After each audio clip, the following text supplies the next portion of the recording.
Yo, picture this. You're a drill rapper with millions of views, you just caught a body, and instead of laying low, you're dropping mixtapes from Kenya while the feds are hunting you worldwide. That's literally what happened with suspect AGB, and this story is like absolutely wild from start to finish. We're talking about a case that had international manhunts, fake IDs, drill music celebrating murder, and one of the most brutal gang killings London has ever seen. This ain't just some street beef gone wrong. This is basically the story of how UK's most wanted rapper thought he could outrun justice by fleeing to Africa, and how it all came crashing down. But before we get into how this man became an international fugitive, let me tell you about the night that changed everything. August 12th, 2019, when 16-year-old Alex Smith got hunted down in the streets of Camden. Chapter 1, the night everything changed. It's a Monday night in Camden, and Alex Smith is just trying to have a normal evening with his boys. This kid was only 16, used to play for Southampton FC youth team, just a regular teenager from Islington. He's at Nando's on Great Portland Street around 11 p.m., probably thinking about school the next day or whatever 16-year-olds think about, you know what I mean? But here's the thing, Alex was with friends connected to the Combo Gang. Now, Alex wasn't banging or nothing like that, but in these streets, who you're with matters more than who you are, basically. And that night, the wrong people spotted him. So picture this scene. 6 members from Active Gang, also known as AGB, are driving around Camden in 2 stolen cars. We're talking about a Ford Fiesta and a Seat Leon, both with fake plates, and these men are literally hunting for ops. This wasn't some random encounter, you know what I mean? These guys came prepared for war. The leader of this whole operation, that's our guy suspect AGB, real name Tariq Montero. Born February 27th, 2000, this dude was only 19 at the time, but already had a rep as one of the most dangerous drill rappers in North London, and rolling with him was his right-hand man, Swavi, real name Syed Muhammad. Here's where it gets crazy. The moment they spotted Alex's group leaving Nando's, it turned into a straight-up hunt. The court document said these men were screaming and laughing during the chase, like they were literally enjoying hunting down a 16-year-old kid, you know what I mean? Alex and his friends ran toward the Regent's Park estate, probably thinking they could lose them in the maze of buildings. But these AGB guys parked their whips and continued the chase on foot. One witness later testified they saw someone carrying what the judge called a short sword, not just some kitchen knife. We're talking about a proper weapon. The chase ended on a doorstep in Munster Square. Alex was banging on doors, begging people to let him in, but nobody opened up. This kid knew what was coming, and there was nowhere to run, basically. They got him at 11:05 p.m., multiple stab wounds, but the fatal one went straight to his chest. By 11:33 p.m., Alex Smith was pronounced dead at the scene. Just like that, a promising young life was over because of some postcode beef he probably had nothing to do with. What happened next shows you exactly who we're dealing with. While Alex was bleeding out, suspect and his crew jumped back in their stolen cars and bounced. Both vehicles were found burned out by morning. The Ford Fiesta in Kilburn Park, the Seat Leon in East Barnet. These men had this whole thing planned out. But here's what's crazy. This wasn't even about Alex specifically. This was payback for what happened to Arif Bayomi, another AGB member who got stabbed by Combo associates 3 months earlier. Alex just happened to be in the wrong place with the wrong people. That's the streets for you. Innocent people pay the price for beef they didn't even know existed. You know what I mean? The CCTV footage from that night is apparently horrific. The prosecution had cameras tracking the whole thing. The systematic hunt, the chase through the estate, the coordinated getaway, cell phone data, ANPR cameras on the stolen cars. The whole digital footprint was there. These guys left more evidence than a CSI episode, basically. Within days, the feds started rounding people up. Yusuf got grabbed on August 17th for torching the cars. Arif Bayomi was locked up on August 18th. But the 2 main players, Suspect and Swavey, they were already ghost. Chapter 2, From Camden to Nairobi, The Great Escape. Now here's where this story gets absolutely mental. While everyone else was getting arrested, Suspect and Swavey managed to slip out the country and end up in Kenya. Not just anywhere in Kenya either. These men were living it up in Kilimani, one of the posh areas of Nairobi. The thing is, most people would go into hiding after something like this, right?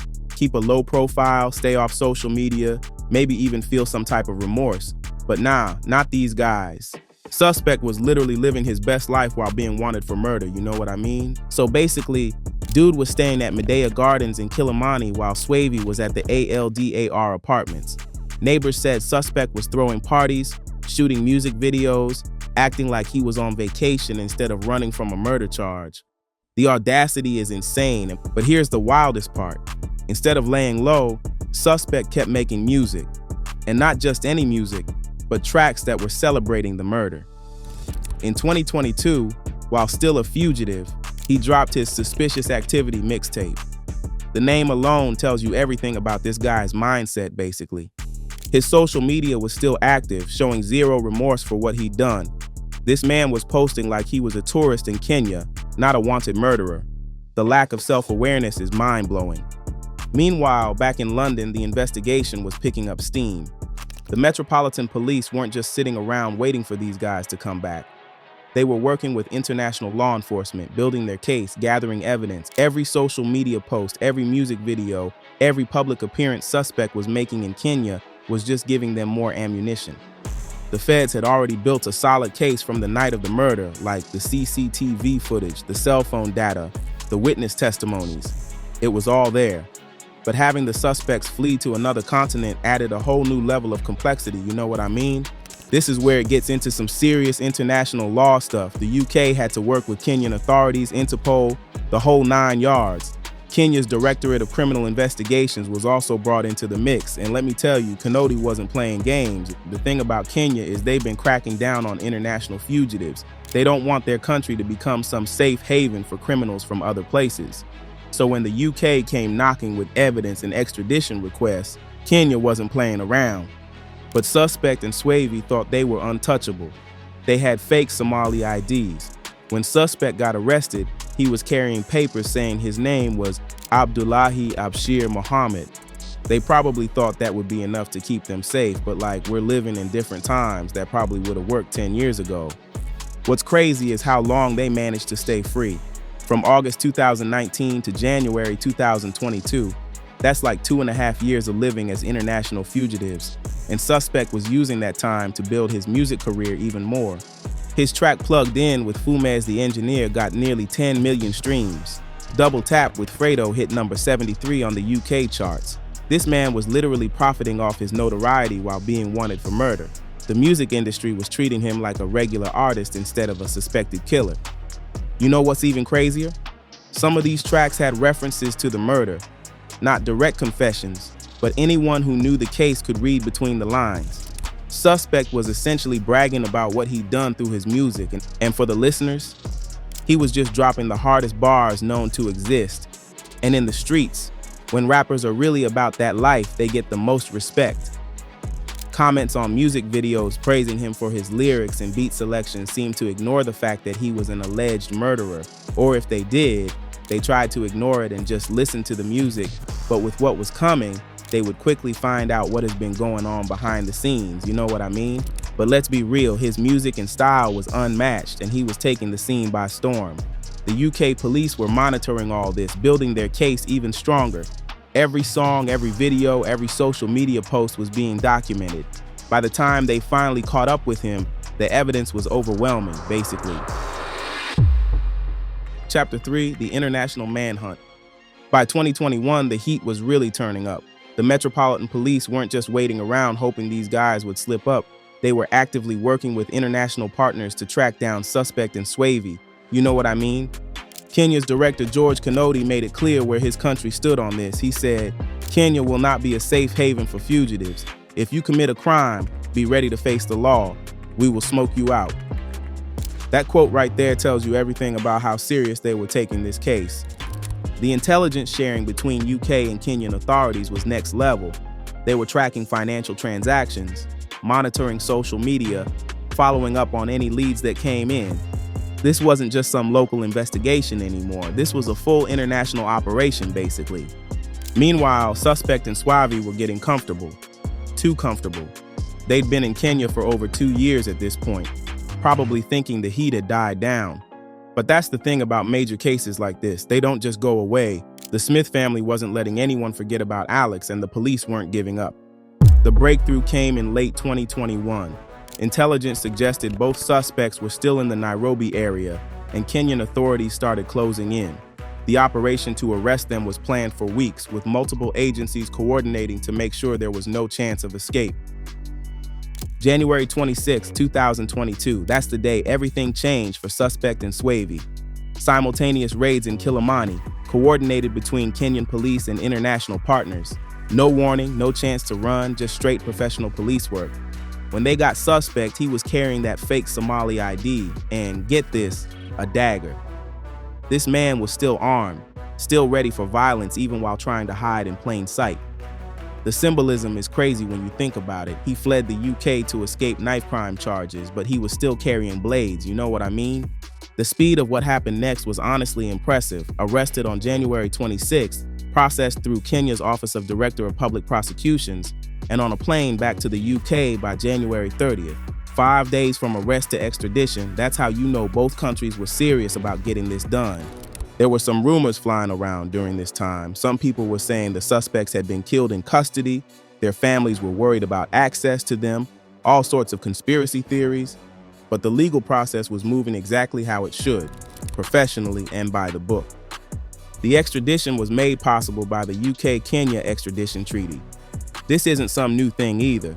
Both countries have been cooperating on criminal matters for years, but this case was definitely one of the highest profile examples of how that cooperation works in practice.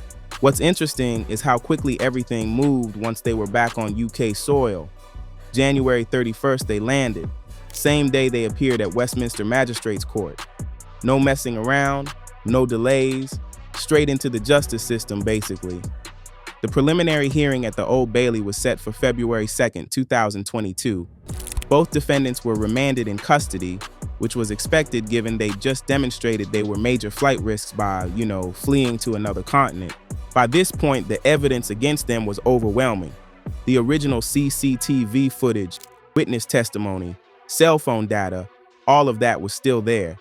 But now they had additional evidence from their time in Kenya.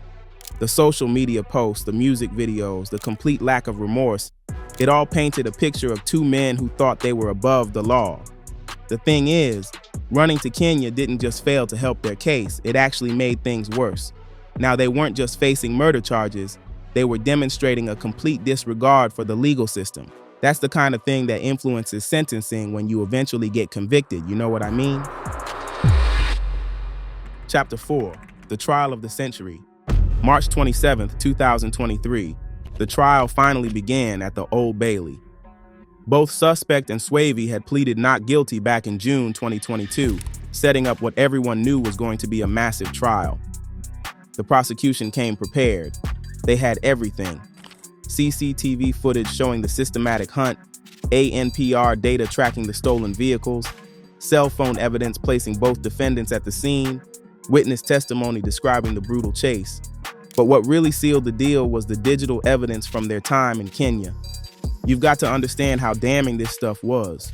While they were supposed to be in hiding, these men were posting videos that basically celebrated Alex Smith's murder. Not directly, obviously. They weren't stupid enough to confess outright. But anyone following the case could see what they were really talking about, you know what I mean? The prosecution played some of these tracks in court. Like, imagine being Alex Smith's family, sitting in that courtroom listening to the people who killed your son bragging about it through drill music. The emotional impact must have been devastating, but what was crazy was that both defendants' legal strategy was basically to challenge the identification evidence and minimize their roles in the actual stabbing. No explanation for their actions, no remorse, nothing. They were literally trying to argue technicalities while the evidence was overwhelming. The witness testimony was particularly brutal. People describing how they heard the attackers screaming and laughing during the chase. Alex banging on doors begging for help. The sound of him pleading for his life. This wasn't just a murder, it was a sadistic hunt that these guys enjoyed, basically. The forensic evidence confirmed Alex was stabbed multiple times with what Justice Monroe called a short sword. This wasn't some spur-of-the-moment fight that got out of hand. This was planned, coordinated violence using serious weapons. What made things even worse for the defendants was their behavior during the trial. Neither of them showed any remorse whatsoever. No emotion when the evidence was presented, No acknowledgement of what they'd done to Alex's family, nothing. They sat there like it was someone else's trial, you know what I mean? The jury deliberated for multiple days. This wasn't a simple case. There were multiple defendants, complex evidence, international elements. But when they came back on May 10th, 2023, the verdicts were unanimous. Guilty on all counts for both Suspect and Swavey. Both of them refused to appear for their sentencing hearing on May 12th. Even after being convicted of murder, they couldn't face up to what they'd done. Justice Monroe wasn't having any of it. Her sentencing remarks were absolutely scathing. She said they had set out to kill their victim and had escaped justice and celebrated the killing by posting videos about the stabbing online. That's a judge calling out their behavior in the strongest possible terms. Suspect got life with a minimum 24-year term. Swavey got life with a minimum 23 years. These are serious sentences that reflect the premeditated nature of the crime. But this wasn't even the end of the Alex Smith case. Arif Biomi had already been sentenced to life with a 21-year minimum back in March 2020. Abdirahman Ibrahim got life with 18 years in March 2021. Yusuf got 34 months for destroying evidence. 4 separate trials, 4 convictions. The Metropolitan Police really did their homework on this one, basically. Alex's mother, Beatrice, gave a victim impact statement describing her son as her precious baby boy and talked about how she could not get out of her mind of him being hunted by a pack. That's a mother describing the worst nightmare any parent could imagine. The impact on the family goes way beyond what you can put in a courtroom. Alex was just 16, had his whole life ahead of him. He used to play for Southampton FC youth team. Maybe he could have gone professional. Maybe he'd be at university now, maybe starting a career, maybe thinking about starting a family of his own. All of that was taken away because of some postcode beef he probably didn't even understand, you know what I mean? Chapter 5, the aftermath and what it all means. So here we are in 2023, and suspect AGB is starting a life sentence for murder. The man who thought he could rap his way out of consequences, who fled to Kenya thinking he was untouchable, who celebrated a teenager's death through drill music, he's now going to spend the next 24 years minimum behind bars. But this case is about way more than just 2 criminals getting their comeuppance. This whole situation exposed some serious issues with UK drill culture and how it intersects with real violence. You know what I mean? Think about it. Suspect was still releasing music while wanted for murder, and people were still listening to it.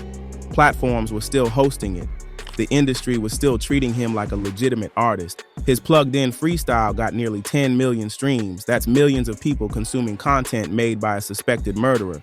The music wasn't just entertainment either, it was evidence.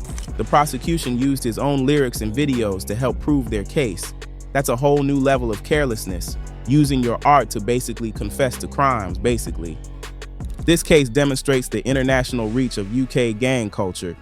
These guys didn't just run to the next city or even the next country. They went to a completely different continent and kept living the same lifestyle. That's not desperation, that's arrogance. Kenya's response was impressive though. Director George Kanody's statement about not being a safe haven for fugitives wasn't just tough talk. They backed it up with action. The cooperation between UK and Kenyan authorities shows how seriously international law enforcement takes these cases now. The extradition process moving so quickly, 5 days from arrest to deportation, that sends a message to anyone else thinking they can commit crimes in one country and hide in another. The world is getting smaller and international cooperation is getting stronger, you know what I mean? For the drill scene, this case is a wake-up call. The line between artistic expression and criminal evidence is thinner than people think. When your music videos are being played in murder trials, maybe it's time to reconsider what you're putting out there. But let's be real about what this case represents. This isn't just about drill music or gang culture. This is about accountability. Suspect and Swavey thought their status, their connections, their international escape plan would protect them. They were wrong. Alex Smith's family got justice, but they'll never get their son back. That's the real tragedy here. All the court cases, all the sentences, all the international cooperation, none of it brings back a 16-year-old kid who was just trying to have a normal evening with his friends. The streets don't care about your potential, your talent, or your future. Suspect AGB had real skill as a rapper, millions of streams, chart positions, collaboration with mainstream artists, but some beef that probably started over a few £1,000s worth of drug territory may have just ended his career with millions of fans trying to hear some more of his talent. This case shows that running doesn't work anymore. The days of committing crimes in London and disappearing to another country are over. Technology, international cooperation, and pure determination from law enforcement agencies mean you'll get caught eventually, basically. The real winners here are the investigation teams who never gave up, the international partners who cooperated across continents, and ultimately, the family who got to see justice served for their son. Suspect AGB thought he was built different, thought he could outsmart the system, thought he was untouchable. Now he's got 24 years to think about how wrong he was, and Alex Smith's family has to live with the consequences of his choices for the rest of their lives. And that's the real story here. Not some exciting international manhunt or drill music drama, but the consequences of violence and the importance of accountability. Justice might move slowly sometimes, but in this case, it caught up with everyone involved. You know what I mean? Stay safe out there, and remember, no amount of views, streams, or street credibility is worth destroying your life and taking someone else's. The streets always collect their debts eventually. Make sure to subscribe and click one of the boxes on your screen to watch another video.